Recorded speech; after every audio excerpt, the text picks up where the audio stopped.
ನಮಸ್ಕಾರ, ಕನ್ನಡತಿ ಹೋಮ್ ಕಿಚನ್ಗೆ ಸ್ವಾಗತ. ನಾನಿವತ್ತು ಉತ್ತರ ಕರ್ನಾಟಕ ಸ್ಪೆಷಲ್ ಆಗಿರುವಂಥ ಕರ್ದಂಟು ಮಾಡ್ತಾಯಿದ್ದೀನಿ. ಅದು ಬೆಲ್ಲ ಬಳಸ್ಕೊಂಡು, ನಾನು ಸಕ್ಕರೆ ಯೂಸ್ ಮಾಡ್ತಿಲ್ಲ. ಯಾರೆಲ್ಲ ನನ್ನ ಚಾನಲ್ನ ಸಬ್ಸ್ಕ್ರೈಬ್ ಮಾಡದೆ ನೋಡ್ತಾ ಇದ್ದೀರಿ, ಪ್ಲೀಸ್ ಸಬ್ಸ್ಕ್ರೈಬ್ ಮಾಡ್ಕೊಳ್ಳಿ. ಹಾಗೆ ಇಷ್ಟ ಆದಲ್ಲಿ ಲೈಕ್ ಮಾಡಿ, ಹಾಗೆ ಬೆಲ್ ಐಕನ್ನ ಕ್ಲಿಕ್ ಮಾಡಿ. ನೋಡಿ, ನಾನೀಗ ಫಸ್ಟ್ ಇಲ್ಲಿ ಒಂದು ಪಾತ್ರೆಗೆ ಉಪ್ಪು ಹಾಕಿಬಿಟ್ಟು ಡ್ರೈ ಫ್ರೂಟ್ಸ್ನ ತೊಗೊಂಡಿದ್ದೀನಿ. ಹಸಿದನ್ನು ಹಾಕ್ಬೋದು, ಬಟ್ ಹುರಿದು ಹಾಕಿದರೆ ಚೆನ್ನಾಗಿರುತ್ತೆ. ಡ್ರೈ ಫ್ರೂಟ್ ಜೊತೆಗೆ ನಾನು ಪುಟಾಣಿ ತೊಗೊಂಡಿದ್ದೀನಿ, ಒಂದು ಸ್ಪೂನಷ್ಟು. ಪುಟಾಣಿ ಹಾಕೋದ್ರಿಂದನೂ ಟೇಸ್ಟ್ ಚೆನ್ನಾಗಿರುತ್ತೆ. ನೋಡಿ, ನೀಟಾಗಿ ಹುರಿದ್ಬಿಟ್ಟು ತೆಗೆದಿದ್ದೀನಿ. ನೋಡಿ, ಅದರಲ್ಲಿ ತುಪ್ಪ ಇರುತ್ತಲ್ವ, ಅದಕ್ಕೇ 1 ಕಪ್ಪಷ್ಟು ಬೆಲ್ಲ ತೊಗೊಂಡಿದ್ದೀನಿ ನಾನು. 1 ಕಪ್ ಬೆಲ್ಲಕ್ಕೆ 1/4 ಕಪ್ಪಷ್ಟು ನೀರು ಹಾಕ್ಕೊಂಡಿದ್ದೀನಿ. ನೀರು ಇಷ್ಟೇ ಸಾಕು, ಜಾಸ್ತಿ ಆದರೆ ಆಮೇಲೆ ಪಾಕ ಬರಲ್ಲ, ಬೇಗ ತುಂಬ ಟೈಮ್ ತೊಗೊಳುತ್ತೆ.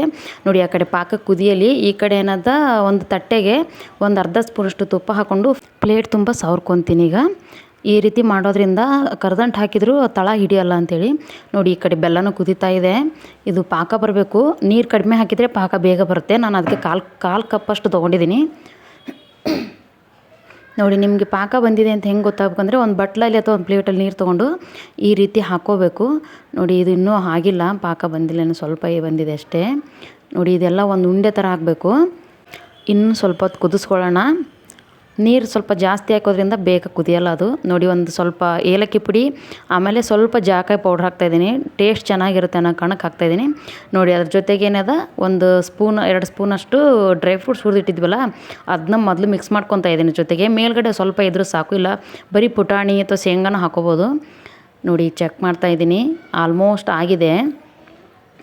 ನೋಡಿ, ಉಂಡೆ ಥರ ಆಗ್ತಾಯಿದೆ. ನೋಡಿ, ಹೊಡಿತಾ ಇಲ್ಲ, ಬಿಡಲ್ಲ ಅದು ನೀರಲ್ಲಿ. ನೋಡಿ, ಒಂದು ಉಂಡೆ ಥರ ಆಗಿದೆ. ನೋಡಿ, ಇವಾಗ ನಾನಿಲ್ಲಿ ಪುಟಾಣಿ ಹಿಟ್ಟು ತೊಗೊಂಡಿದ್ದೀನಿ. 1 ಕಪ್ಪಷ್ಟು ತೊಗೊಂಡಿದ್ದೀನಿ. ನೀವು 1.5 ಕಪ್ಪಷ್ಟು ತೊಗೊಳ್ಳಿ. ನಾನು ಇದನ್ನು ಮಾಡ್ತಿರೋದು ಫಸ್ಟ್ ಟೈಮು, ಹಾಗಾಗಿ 1 ಕಪ್ ತೊಗೊಂಡಿದ್ದೀನಿ. ನೋಡಿ, ನಾನು 1.5 ಕಪ್ ತೊಗೋಬೇಕು. ನೋಡಿ, ನಾನು 1 ಕಪ್ನ ಯೂಸ್ ಮಾಡ್ಕೊತಾ ಇದ್ದೀನಿ. ಅದು ಯಾಕೆ ಅರ್ಧ ಕಪ್ ತೊಗೋಬೇಕು ಅಂತ ಹೇಳ್ತಾ ಇದ್ದೀನಿ ಅಂದರೆ ಕೊನೆಯಲ್ಲಿ ಗೊತ್ತಾಗುತ್ತೆ. ನೋಡಿ, ನೀಟಾಗಿ ಮಿಕ್ಸ್ ಮಾಡಬೇಕು. ಇದೇನು ಗಂಟದೇನು ಆಗೋದಿಲ್ಲ, ನೀಟಾಗಿ ಮಿಕ್ಸ್ ಮಾಡ್ಕೋಬೇಕು. ಹುಷಾರು, ಯಾಕಂದರೆ ಪಾಕ ಕೈಗೆಲ್ಲ ಸಿಡಿದ್ಬಿಟ್ರೆ ಗುಳ್ಳೆಗಳಾಗುತ್ತೆ. ನೋಡಿ, ನೀಟಾಗಿ ನಿಧಾನವಾಗಿ ಮಿಕ್ಸ್ ಮಾಡ್ಕೊಳ್ಳಿ, ನೀಟಾಗಿ ಆಗುತ್ತೆ. ನೋಡಿ, ಈ ರೀತಿ ನೀಟಾಗಿ ಮಿಕ್ಸ್ ಮಾಡ್ಕೊಳ್ಳಿ. ನೋಡಿ, ನೀಟಾಗಿ ಮಿಕ್ಸ್ ಆಗ್ತಾಯಿದೆ. ಇದೇನು ಗಂಟೇನೂ ಆಗೋದಿಲ್ಲ. ನೋಡಿ, 1 ಕಪ್ ಬೆಲ್ಲಕ್ಕೆ ನಾನು 1 ಕಪ್ ಪುಟಾಣಿ ಪೌಡ್ರ್ ತೊಗೊಂಡಿದ್ದೀನಿ. ನೀವು 1.5 ತೊಗೊಳ್ಳಿ. ನಾನು ಫಸ್ಟ್ ಟೈಮ್ ಅಲ್ಲ ಮಾಡಿರೋದು, ಹಾಗಾಗಿ ಸ್ವಲ್ಪ ಕನ್ಫ್ಯೂಸ್ ಆಯಿತು. ನೋಡಿ, ಇದು ಇನ್ನೂ ಸ್ವಲ್ಪ ಅಳಸಿದೆ, ನನಗೆ ಗೊತ್ತಾಗಲಿಲ್ಲ, ಹಾಗೆ ಹಾಕಿದ್ದೀನಿ. ಬಟ್ ಆಗುತ್ತೆ, ಇದೇನು ಕೆಡೋದಿಲ್ಲ. ಅಂದರೆ ಟೈಮ್ ತುಂಬ ತೊಗೊಳುತ್ತೆ, ಒಂದು 4 ಅವರ್ 5 ಅವರ್ ತೊಗೊಳುತ್ತೆ. ಇದು ಗಟ್ಟಿ ಆಗೋದಕ್ಕೆ ಸ್ವಲ್ಪ ಟೈಮ್ ತೊಗೊಳುತ್ತೆ. ಯಾಕಂದರೆ ನೀವು ಇನ್ನೂ ಅರ್ಧ ಕಪ್ಪಷ್ಟು ಪೌಡ್ರ್ ಹಾಕ್ಕೊಂಡಿದ್ರೆ ಒಂದು ಅರ್ಧ ಗಂಟೆ ಒಳಗಡೆ ಗಟ್ಟಿಯಾಗಿಬಿಡ್ತಿತ್ತು. ನನಗೂ ಫಸ್ಟ್ ಟೈಮ್ ಅಲ್ವಾ, ಹಾಗಾಗಿ ಕನ್ಫ್ಯೂಸ್ ಆಯಿತು. ಆದರೂ ಏನು ಚೆನ್ನಾಗಿದೆ, ಕೆಟ್ಟಿಲ್ಲ. ಬಟ್ ಟೈಮ್ ತುಂಬ ತೊಗೊಳುತ್ತೆ ಕಟ್ ಮಾಡಿದಾಗ ಸ್ವಲ್ಪ.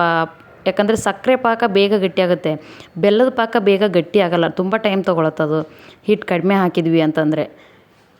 ನೋಡಿ, ಕಟ್ ಮಾಡ್ತಾಯಿದ್ದೀನಿ. ನೋಡಿ, ಇನ್ನೂ ಗಟ್ಟಿ ಆಗಿಲ್ಲ. ನೋಡಿ, ಈಗ ಈ ರೀತಿ ಅಂಟ್ಕೊಳ್ತಾ ಇದೆ. ನೀವು ಇನ್ನೊಂದು ಏನಂದರೆ, ನೀವು ಮೊದಲೇ ಈ ಥರ ಮೇಲ್ಗಡೆ ಒಂದು ಲೈನ್ ಹಾಕ್ಕೊಂಡ್ಬಿಟ್ಟು ಇಡಿ. ಸ್ವಲ್ಪ ಗಟ್ಟಿ ಆದಮೇಲೆ ಕಟ್ ಮಾಡೋಕ್ಕೆ ಹೋದರೆ ನೀಟಾಗಿ ಕಟ್ಟಾಗಲ್ಲ ಅದು. ನೋಡಿ, ಈ ರೀತಿ ನೋಡಿ, ಇನ್ನೂ ಮೆತ್ತಗಿದೆ. ನಾನು ಈ ರೀತಿ ಲೈನ್ ಹಾಕಿಬಿಟ್ಟು ಇಟ್ಟರೆ ಆರಿದ್ಮೇಲೆ ನೋಡಿ ಪೀಸ್ ತೊಗೊಳಕ್ಕೆ ಕರೆಕ್ಟ್ ಆಗುತ್ತೆ. ನೋಡಿ, ನಾನು ತುಂಬ ಹೊತ್ತಾದಮೇಲೆ ಕಟ್ ಮಾಡಿರೋದು. ನೋಡಿ, ಈ ರೀತಿ ಪೀಸ್ ಬಂದಿದೆ, ತುಂಬಾ ರುಚಿಯಾಗೂ ಇದೆ. ಈ ವಿಡಿಯೋ ಇಷ್ಟ ಆದಲ್ಲಿ ಲೈಕ್ ಮಾಡಿ, ಶೇರ್ ಮಾಡಿ, ಕಮೆಂಟ್ ಮಾಡಿ. ಪ್ಲೀಸ್ ಸಬ್ಸ್ಕ್ರೈಬ್ ಮಾಡಿ. Thank you.